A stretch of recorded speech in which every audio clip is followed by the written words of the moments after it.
like your joy is.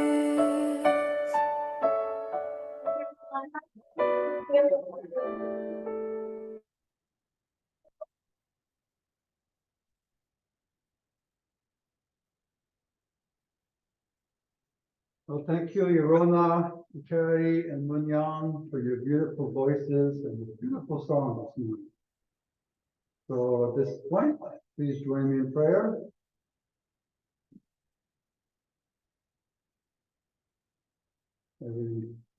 Dearest Heavenly Parent, we thank you for this day, for the presence of our missionaries with us, and for this beautiful creation that surrounds us on this day.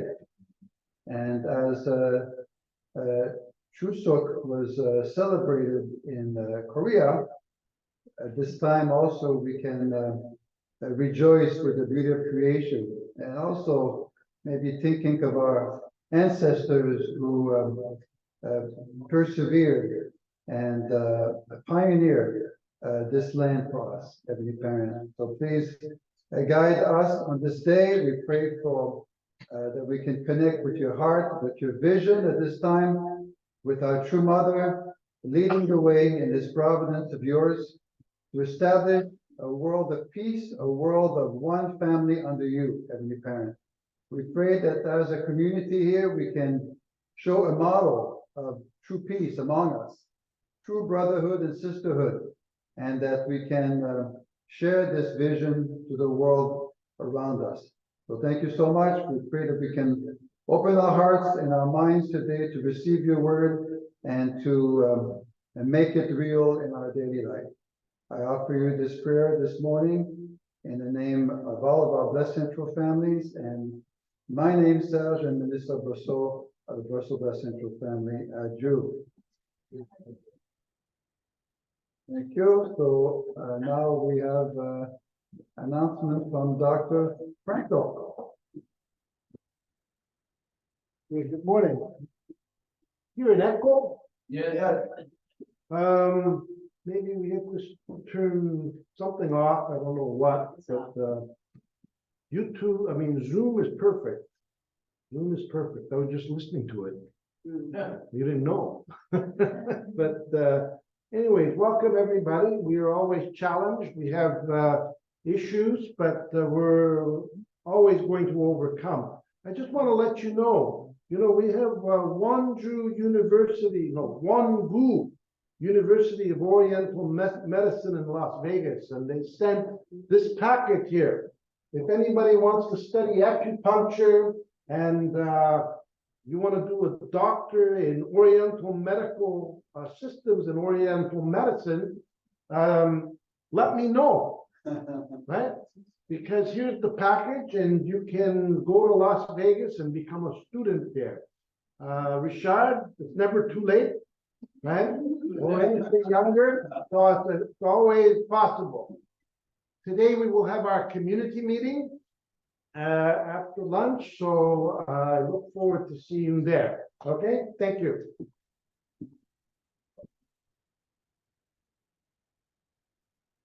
Well, thank you. And we have another song. I'm not sure what it is. It's a video. What a beautiful rendition of My Sweet Lord. One of Dr. Franco's favorite songs. And I noticed Paul McCartney in there, Ringo Starr, Eric Clapton. Anyway, this is great. Thank you. So let's welcome Dr. Frank. Thank you. Thank you. All right, good morning. Good morning, everyone. Good to see you. So those of you that don't know that song, does anybody not know that song? This is George Harrison, right? And this was on the occasion they performed of his 1-year anniversary after he passed away in 2001. So this was performed exactly 1 year later. It was organized by his wife. His son, who looks almost like George looked like when I remember him, right, was playing guitar, and all his friends. Billy Preston is the main singer. Billy Preston was very important to the Beatles because of his performance of the keyboards and he sings with so much passion. And you really feel that he really wants to know the Lord. He wants to know and experience the Lord. So this morning, my topic was, Melissa's always asking me, what's your topic? What's your topic? Right? On Tuesday or Wednesday. So at first I said, what was it like? Then she ponders and sends me a message and says, is that it?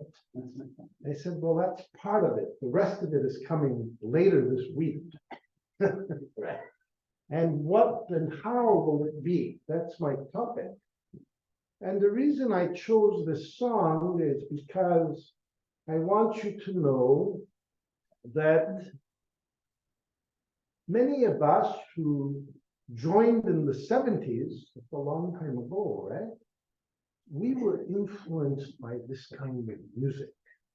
And when I talk to other brothers and sisters who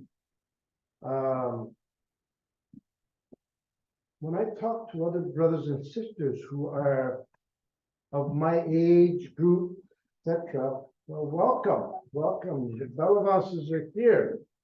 I guess Anne came alone. All right, welcome.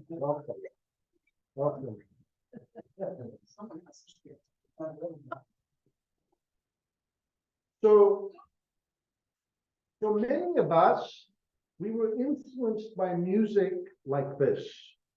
And it wasn't just the music and the great guitar riffs and the drums and the lead vocals, but it was, for me, it was the words.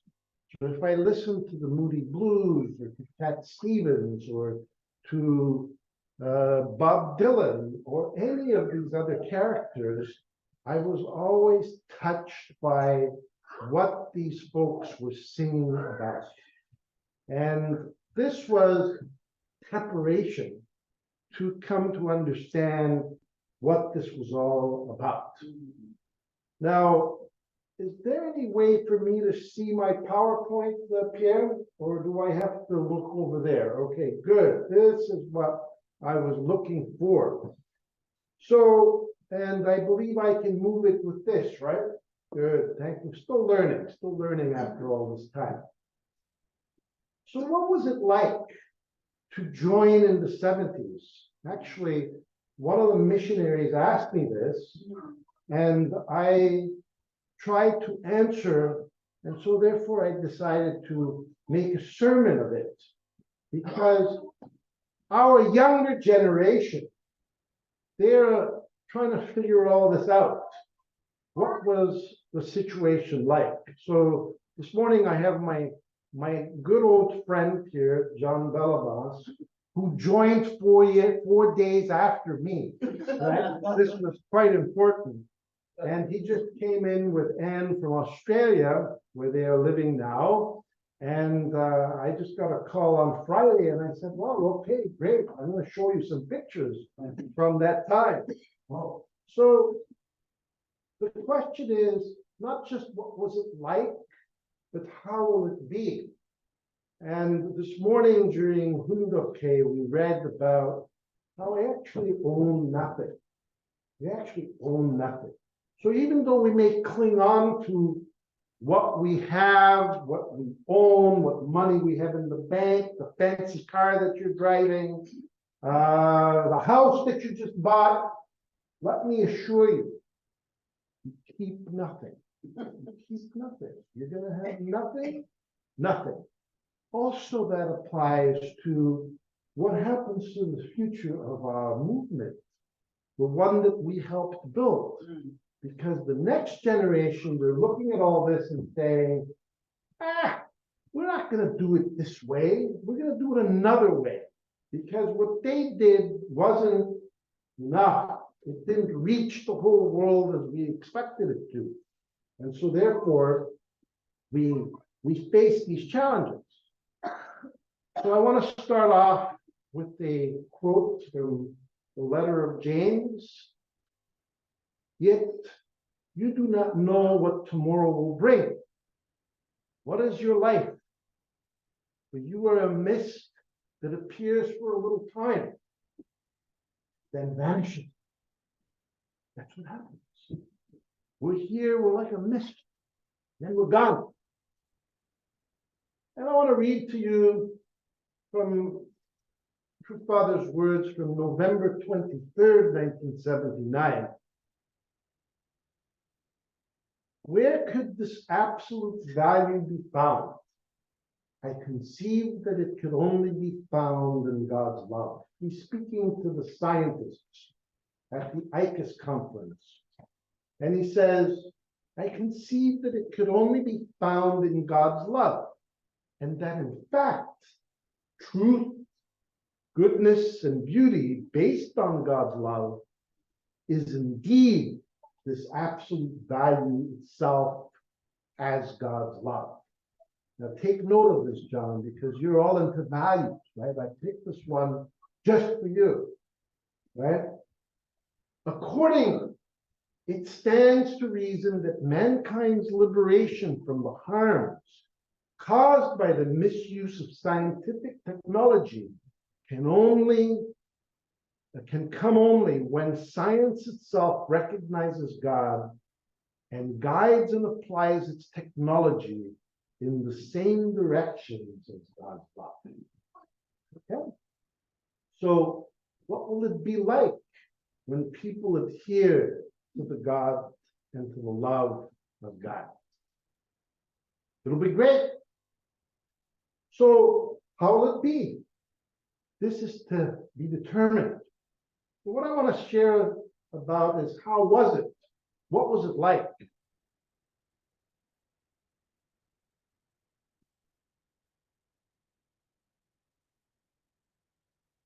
This is what it was like for me.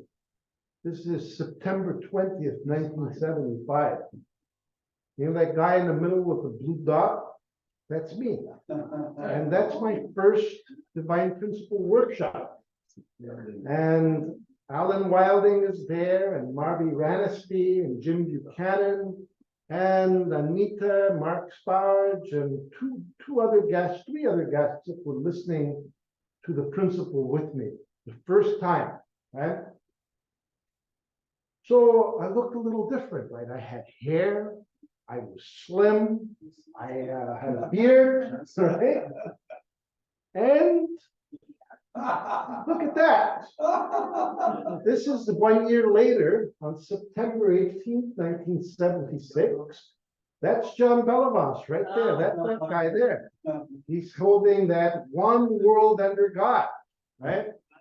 And I'm just a few meters away from him holding my picket for my bus. I was bus number 37. That's why I live on 37th Avenue. Right? And we were there at Washington Monument. Actually, someone gave me that Italian flag and I also was holding it. I don't know why. Right? Somebody gave me that. I don't know. Out of the blue. That's how we looked. We were full of energy. During that campaign, we must have slept 3 to 4 hours a day. We were going with so much energy because we were convinced that we were saving the world. And that rally, True Father explained to us, would determine the destiny of the United States and the world. Okay, a little later on, you know who that guy in the middle is? No. That's Uncle Alan, famous for pizza. And the other two guys are John and myself. And this was at Belvedere, April the 10th, 1977. We were going to Germany. Why were we going to Germany? We were on an international mission to defeat the evils of communism. And we believed in that, and we went to see Father at Belvedere. It was Easter Sunday. And I felt then this might be the last time I see Father. I felt like that because we understood that we were giving our life. We were giving our life for the cause. And we don't know where we were going to go. We were preparing for the march to Moscow. Maybe we were going to go into Eastern Europe. And some of my friends I discovered with whom I worked with in Europe, because both of us were there for about 6 years, right? We noticed that some of our friends went to Bulgaria, they went to East Germany, they went to Russia. They became pioneers in those areas around 1980, 81, 79, 80, 81. That's Mission Butterfly. So this is the kind of consciousness we had. We were ready to risk our life. That's the kind of mindset we had. That's my center members in Bonn, Germany in 1977. Maybe you recognize this one young lady where it says Bonn, that's Ute Delaney, right? And above her is Irmgard Tusche. We were in the same center. You know, this week, 2 weeks ago, I had to remove my bridge. I had a gold bridge installed when I was in Bonn, Germany. And I remember Irmgard and others taking care of me because I was in so much pain, right? So 46 years later, I get that bridge taken out just last week, 2 weeks ago, right? So we had a couple of members. One person was working with the newspaper. She was in our center. Another one was in business. But the rest of us were witnessing, and everybody had a job because we didn't fundraise. We could not fundraise in Germany at the time for whatever reason it was. So the others went working, and I was shopping, and I was cleaning, and I was witnessing. And what I did every day is I witnessed and brought 324 people to the center within 1 year, right? And taught them all in broken German and in English myself. Some of them came close, one of them joined, but John was more successful. He found Alexander there in Germany.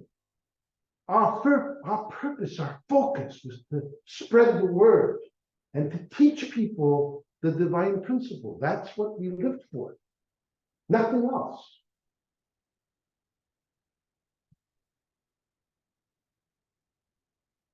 Okay, then we went to England.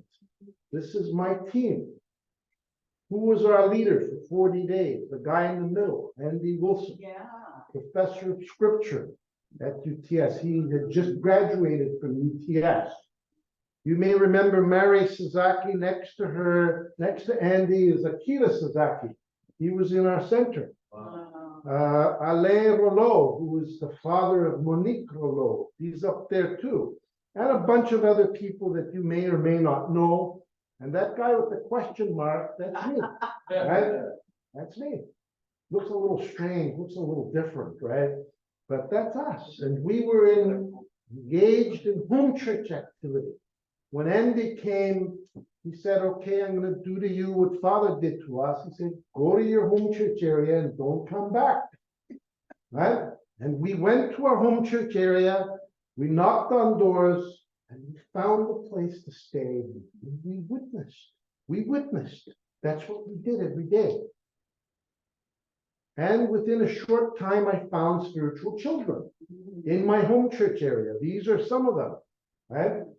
This couple, Jim and Shirley, and Robert Pritchard and his wife, and others were knocking on doors, right? We found spiritual children. And they came to support our movement. And within 1978, we found 400 members in Britain. Right? Those are the results of that. 400 new members came in at that time. And this was the case everywhere. Now, these people who joined, we had A, B, and C. Some people came and lived in the center. Others stayed in their homes and supported the church. We had many different types of people that engaged themselves. We worked with some significant people, like one called Kim. This is True Father's first disciple from North Korea, right? And I'll never forget, he came and visited our center. He stayed in the center with us. At that time, we were 20 members living in a 2-bedroom apartment with one toilet, right? And they visited, and he stayed with us on the floor. At 6 in the morning, he called me up to his room because Sung Soo Lee was there with him and he knew me from Canada. And he wanted my opinion about what we could do better in the witnessing activities. And I thought to myself, is this a dream? Father's first disciple is asking for my opinion, right? This is what it was like. This is what it was like. Later on, we got matched, right? You recognize that beautiful young lady there, right? And then we went to the blessing, and John and Ann and our couple, we went to Belvedere to listen to Father's speech on July 4th, 1982. July 4th, 1982. That's when that picture was taken in front of the entrance to Belvedere. What a wonderful couples, right? We were young, we were energetic, we were devoted, dedicated to the cause. And we still are, right? Amen. And here's another instance where we could be with Father. You know, that guy on the right, that's John. That skinny guy on the left, that's me, right? And the one in the middle is Bob, but he couldn't be here this morning. He's going to visit a church. So Father spent hours and hours and hours talking to us in English, right? There was no translator there, no interpreter, and it was hot, it was sunny. We're wondering if you were really there, right? We're wondering if we're really there. He explained so many things to us during that time. So what was it like? We had these privileges and opportunities to be with the true parents like nobody else. After that, I was like on cloud 9, right? And whoops, you know, this past Thursday, I went with the young ladies here to Ottawa to the Holy Ground. Of course, there's construction there right now because the Parliament of Canada is under construction from 2019 until 2030. So for 11 years, they're going to be involved in construction. But we prayed there with True Mother and the 4 Japanese elders that came to lay the foundation for True Mother's mission and the Women's Federation, which was born after that. It started there, and I can never forget Mother's intense prayer because I took that picture, right? And when we went into the Parliament building, she said, Mrs. Oyamada said, Mother should speak here. And I looked at her face, and she's determined. Sure enough, a little more than 2 years later, she spoke in the Parliament building, one of the first parliamentary buildings that she spoke in the world. Other than the United Nations and the Capitol buildings in the United States, at that time, there weren't many that had pulled that off. But we did it in Canada, right? Because of the determination of these young people who believed it could all be done, okay? So this is another picture I took. And these are the 4 ladies that were there when Mother pledged that she would continue Father's mission after he went to spirit world. And she pledged to them in Japanese. And she pledged that she would do it. And she pledged that, and they pledged that they would support Mother in her role.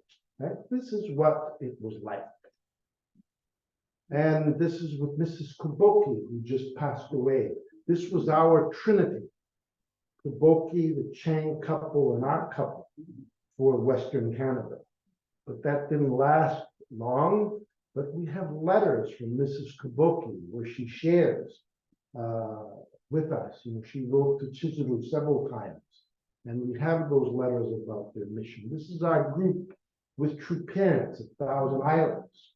Right? And we even got even closer than that, right? You know, look at that young man on the left. That's John, right? And we're there with true parents because and Mike McDevitt, who was true parents security at the time, right? So what was it like? This is our center in 1996 here in Montreal. John was probably away that time, but he was here too. And we had a visit from the National Messiahs in July of 1996. That was the whole community then. Maybe one or two more couples. This is how it was. People were starting to come back to their hometown, trying to figure out how they would live, how they would support their families. And we had young children, as you can see there, right? Wow. And this is Gino teaching Sunday school. This was a small group that included Richard's daughter and my daughter and his son and Mark's son and daughter and a couple of others there, right? So Gino was a Sunday school teacher. Right? And we had 6 classes every Sunday, 6 different classes. For the toddlers, for the young kids, for the older kids, for the ones older than that, every Sunday. And this was our community in 2013. Wow. Right? This is when we gathered in this room. Yeah. There wasn't enough room, and we had to remove the chairs and have everybody sit down on the floor. So how will it be? But before we go there, I wanted to, to remind you that there was struggle involved. I was just reminiscing of the first time I met John. Right? This was in the Montreal Center in December of 1975. He joined in Vancouver, and I joined here. And then he arrived, and John was always full of energy. This one never stopped. Right? And so I remember what happened is that we were about to have dinner or lunch or something, and we were standing in a circle, about 5 or 6 of us, and the central leader was Jacques Blanc. And he went on, and John was talking and talking and talking. And I looked at him and I said, can you pray for the meal?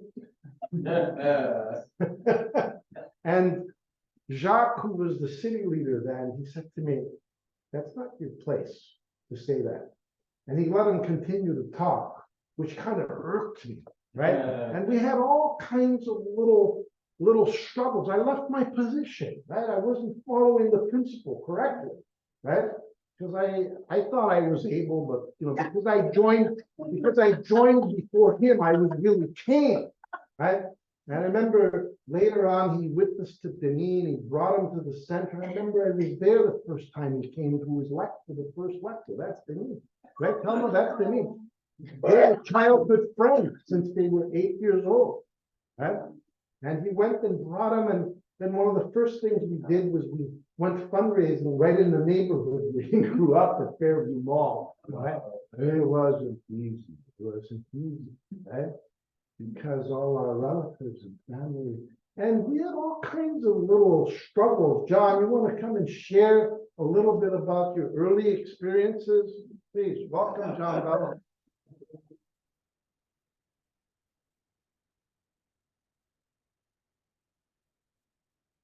Talk to John Bell.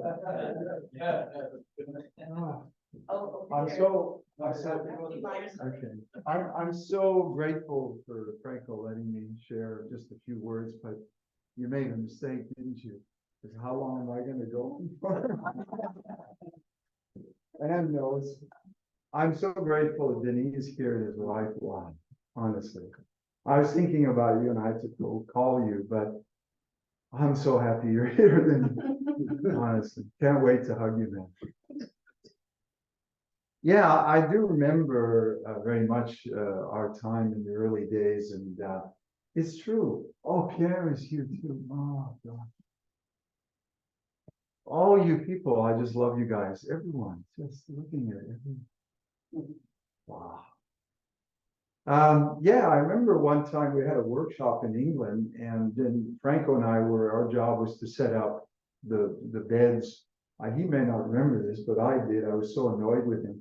We were supposed to set up the beds for the guests, and he took the front and I took the back, and we had this awesome argument. No, we're going this way. I said, no, we're going that way. And there we were fighting over this bed because we're both so stubborn. And I was not going to give up. And I tell you, he wasn't either, if you know Franco. Oh my God. Talk about, and I'm not giving in. Look, he used to go on, he used to tell me, look, I'm able, I joined before you, and I had to accept that and realize that was true. That's key. We did, but yet I still remember times with him fundraising in Toronto and having an Italian meal. He said, John, let's go have a little lunch somewhere, a little Italian sandwich or something.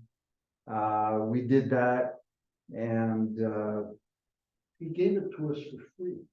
yeah, you would ask them for that. Yeah, because we were missionaries. That's right. That's right. We didn't get, you would go in and ask them to give us, and most of the time it worked. It's true, actually. I remember fundraising during Washington Monument. Franco was on the front line inviting people, and I was one of the top fundraisers. So they said, right, you're going on the fundraising team. So I fundraised during the whole 40-day campaign with Tiger Wong. Do you remember Tiger Wong? Yeah. Chinese sister. Oh, she was a good fundraiser. And two American brothers, John Kirkley, who was a missionary. And if you know John, he was a lawyer, actually. Yeah. Sorry.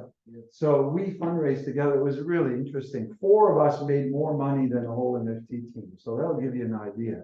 We had 1 car and we were fundraising. And Franco was right. I mean, do you remember we would have to go, we have pledge at 5 o'clock. Imagine you're fundraising till about midnight and then you drive home because you have to do the blitzing. And so you fundraise till midnight, you drive back to the center. So you're arriving at about 2 or 1:30 and then pledge at 5. And after pledge, we had to go and leaflet. Wow. And I'll tell you a story.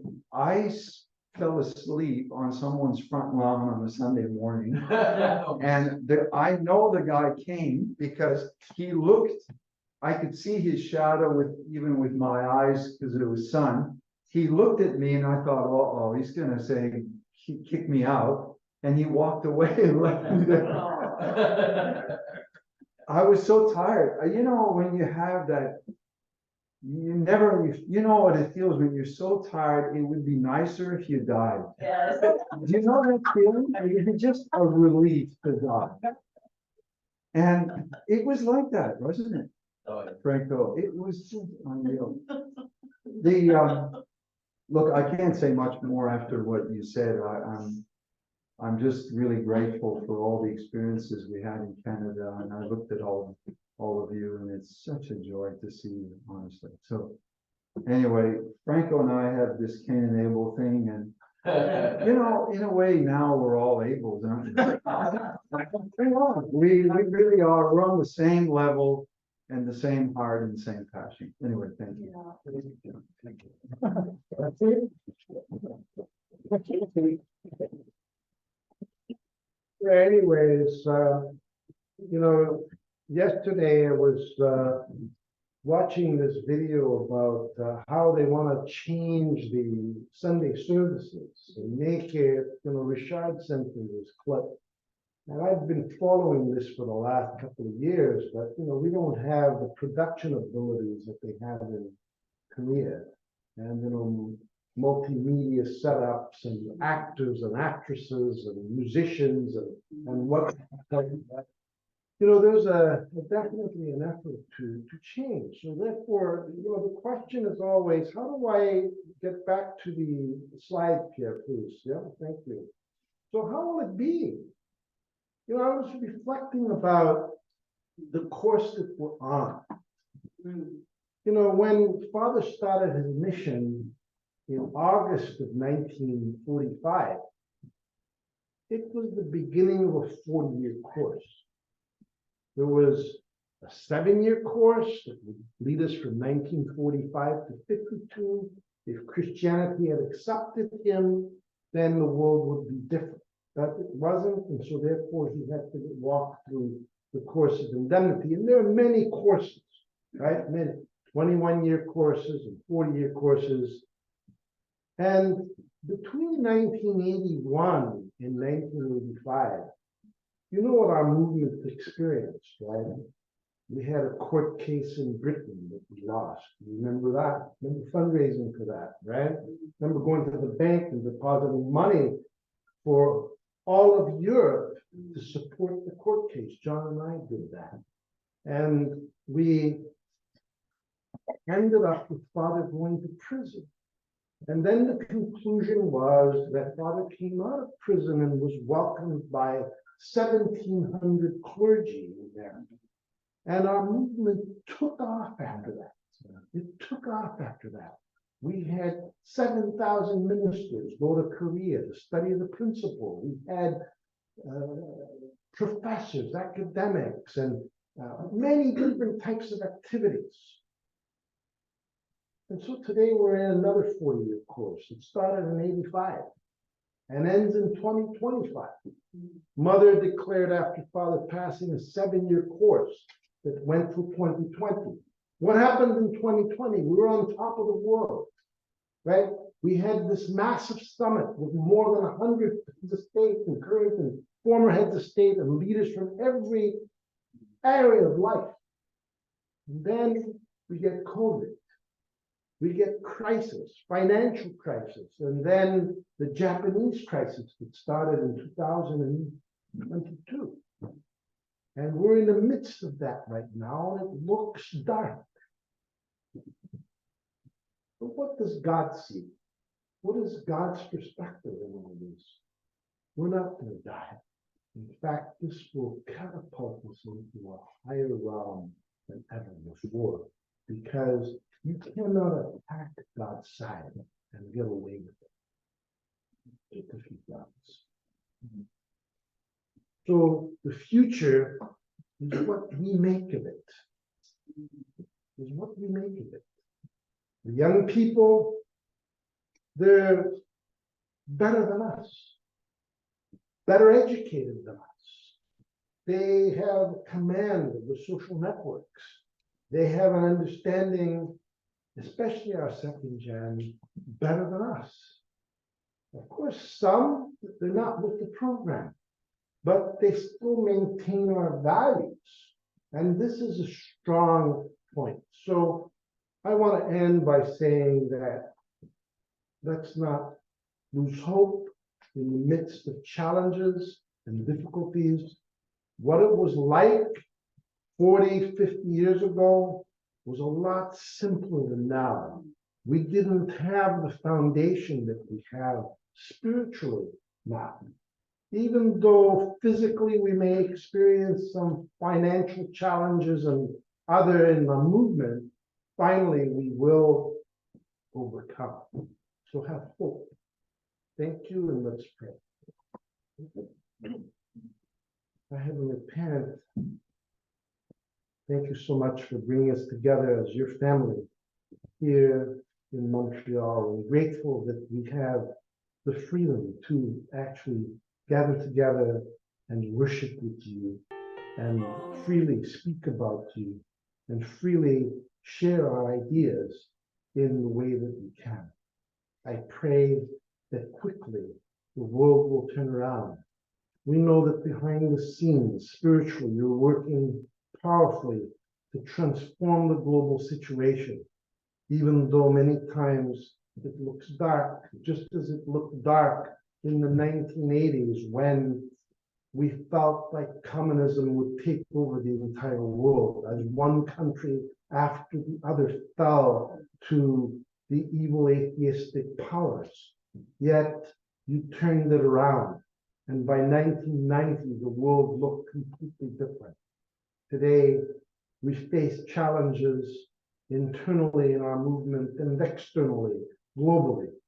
But we know that you're steering the ship and that our true Father in the spirit world and our true Mother on earth are doing all that they can to send the whole world in the right direction.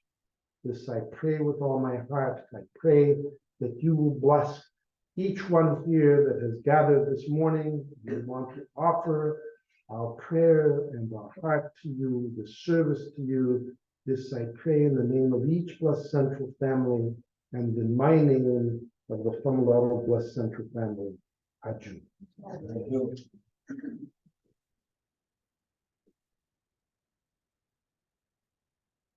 Well, thank you, Dr. Franco, for this great message today and these amazing photos from the past and the great accomplishments that were done. Amazing. And also this hopeful outlook upon the future, even though right now movement is facing some serious challenges. And it's great to see John and Anne. And time has passed by because I think they've been gone for almost 24 years from Canada now. I know because the day we arrived into Montreal, you left Montreal in the morning to go to Toronto, where Anne finished her studies before you moved to Australia, I believe. And so time has passed by, and some of us have lost some hair, but it's good to see that we're still willing to go this way. And we hope that our second gen, like our young missionaries, will continue this on this path. So thank you so much, Frank. And now we have another song.